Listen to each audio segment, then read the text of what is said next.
గంధమల్ల రిజర్వాయర్ను పూర్తి చేయాలి. ఆలేరు నియోజకవర్గానికి మేజర్ ప్రాజెక్ట్, బడ్జెట్లో నిధులు కేటాయించాలి. గ్రూప్ 1లో 1:50 ఎంపికతో ఎస్సీ ఎస్టీ బీసీలకు నష్టం యూపీఎస్ తరహాలో ఎంపిక చేయాలి. అర్హులకే రైతు భరోసా ఇవ్వాలి. గత ప్రభుత్వంలో వెంచర్ల పెట్రోల్ బంకులకు ఇవ్వద్దు. శాసనంలో తీర్మానం తొలి స్పీచ్ 3 నెలల్లో రిజర్వాయర్ పనులు ప్రారంభిస్తామని చెప్పి ఉత్తమ్ కుమార్ రెడ్డి అన్నాడు. సో మొట్టమొదటిసారిగా నిన్న తీర్మార్ మల్లన్న శాసన మండలిలో మాట్లాడాడు. సో నిరుద్యోగుల పక్షాన మాట్లాడాడు. గంధమల్ల ప్రాజెక్ట్ సంబంధించి నిధులు కేటాయించాలని చెప్పి మాట్లాడే ప్రయత్నం చేశాడు. పెద్దపల్లి రాజన్న ఆజ్కి బాత్, మా కళ నెరవేరింది మల్లన్న. 4 కోట్ల జనం గొంతుకై గత సర్కార్ అరాచకాలకు ఎండగట్టి కొట్లాడిన నీ గొంతు ఇప్పుడు మొట్టమొదటిసారి చట్టసభలో వినపడింది. అప్పటి ప్రభుత్వం ఎన్ని కుట్రలు పన్ని నువ్వెక్కడ వెనుకడుగు వేయలేదు. అక్రమ కేసులు పెట్టి భయభ్రాంతులకు గురి చేసినా నీలో ఉన్న ధైర్యం ఎక్కడా చెక్కు చెదరలేదు. నీ మొండితనమే ఈరోజు నిన్ను ఈ స్థాయిలో నిలబెట్టింది. నీ మీద పుట్టెడు ఆశలు పెట్టుకున్న సమాజానికి నువ్వే మార్గదర్శకుడివి కావాలి. అణగారిన జాతుల గొంతై నిరుద్యోగుల ప్రశ్నవై అభాగ్యుల పక్షాన నిలబడాలి. నీతోనే కొత్త రాజకీయాలు నిర్మితం కావాలి. సరికొత్త నాయకుడిని మీలో చూడాలి. ప్రజాస్వామ్యం ప్రజాపాలనలో వర్ధిల్లాలి. మిమ్మల్ని చూసి యువత రాజకీయాల్లోకి రావాలి. ఈ దేశ రాష్ట్రాల స్థితిగతులను మార్చే శక్తి కొత్త నాయకత్వానికి ఉండాలి. మహనీయుల ఆశయాలు కొత్త తరానికి నూరిపోయాలని చెప్పి పెద్దపల్లి రాజన్న రాసిండు. సో నీ మీద పుట్టెడు ఆశలు పెట్టుకున్న సమాజానికి నువ్వు మార్గదర్శకుడివి కావాలి.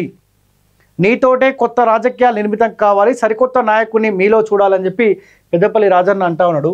నాకున్న ఆలోచన ఒక మాట అయితే మల్లన్నని అంటే ఎమ్మెల్సీ గెలిచినప్పుడు కూడా ఆయన ఆలోచన ఆయన అబ్జర్వ్ చేస్తూ ఉంటే అనిపించింది. 10 సంవత్సరాల కాలం పాటు ఒక కుటుంబ పాలన పైన ఏ తరహాలో అయితే పోరాటం చేసిండో మంచో చెడో కొంత టైం తీసుకుంటా నేను అనుకుంటాను. ఎందుకంటే ఆల్రెడీ వాళ్ళ పార్టీ ఏ పార్టీలో అయితే తీర్మార్ మల్లన్న అధికార పార్టీలో ఉన్నాడో ఆ పార్టీ పైన విపరీతమైన వ్యతిరేకత వచ్చింది. ఇంకా విపరీతమైన వ్యతిరేకత వస్తుంది. ప్రతిపక్షాలు పోరాటం చేయకపోయినా బట్టలు చెప్పుకోకపోయినా కానీ ప్రజలే రోడ్ల మీదకి వచ్చి అధికార పార్టీ నిలదీసే అవకాశం ఖచ్చితంగా ఉంటుంది. 6 గ్యారెంటీల విషయంలో ఇంకా ఇతర సమస్యల పట్ల రోడ్ల మీదకి వచ్చే అవకాశం ఉంటుంది. సో మల్లన్న ఎప్పుడు కూడా ప్రజలకు ఆ అవకాశం ఇవ్వడు. అంటే అధికార పార్టీలో ఉండు కాబట్టి మల్లన్న పైన కూడా వ్యతిరేకత వచ్చే అవకాశం ఉంటుంది. కాబట్టి తీన్మార్ మల్లన్న ప్రజలకు ఆ అవకాశం ఇస్తానని చెప్పి నేను పొరపాటున కూడా అనుకోను. కానీ ఒకానొక దశలో ప్రతిపక్ష పార్టీలు నిద్రపోతున్న తరుణంలో ఒక్కడై తెరపైకి వచ్చి మాట్లాడిన తరుణంలో ఆనాడు ఆప్షన్ ఆల్టర్నేట్ తెలంగాణకు తీన్మార్ మల్లన్నే అని చర్చ బలంగా జరిగింది. రాబోయే రోజుల్లో కూడా నాకున్న అంచనా మళ్ళీ తెలంగాణకు ఆప్షన్ ఆల్టర్నేట్ తీన్మార్ మల్లన్న ఈ కూర్చుంటాడేమో అని నాకైతే కొంత డౌట్ వస్తూ ఉంది. సో మంచిగా చెడో ఆయన చేసిన పోరాటం ప్రజల ముందు కాబట్టి సో తీన్మార్ మల్లన్నతోటే కాంగ్రెస్ పార్టీకి ఇబ్బందికర పరిస్థితులు రాబోతాయేమో అని కొంత నాకైతే అనుమానం అయితే వస్తూ ఉన్నది.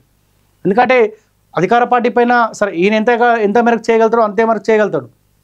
అల్టిమేట్గా ఏకపక్ష నిర్ణయాలు తీన్మార్ మల్లన్న తీసుకునే అవకాశం ఉండదు. కాబట్టి సో నేనే ప్రజల పక్షాన నుండి బయటికి వస్తే బాగుంటుంది అన్న ఆలోచన కూడా ఆయనలో ఉంటుంది. మంచో చెడో వస్తే ప్రజలకు దగ్గర అవుతారు. లేకపోతే అదే పార్టీలో ఉంటే ప్రజలు ఇబ్బంది పడితే మీరు కూడా ప్రజలకు దూరం అవుతారు.